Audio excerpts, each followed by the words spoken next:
আব্বা হ্যাঁ কইয়া দেন হ্যাঁ ভাত আমি খাইতাম না। এটা কেমন কথা? এরকম একটা কথা তুমি কইতাল্লা? আচ্ছা ভাত খাইবে না, রাগ করে ভাত খাইবে না, চানাচুর খাও। মানে তুমি যেটা খাইবা ওইটাই তো তোমার আমি খাওয়াবো। হ্যাঁ টেহা বসে কি কম ইনকাম করি আমি। দেখছেন আব্বা আমি কারে কি কইতাছি? আবার দেন তো কেমন লাগে। ওই কি খাইবো এটা যদি ভাইঙ্গা মারে না কয় তাহলে আমি বুঝতাম। শোনো জামাই, তুমি যদি গরু চুরি না ছাড়ো আমার মাইয়া তোমার বাড়ি যাইবো না।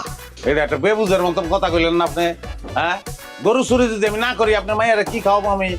অন্য কিছু করবা কিন্তু চুরের ভাত আর খাইবো না। আরে বাবারে কথাই বুঝে না।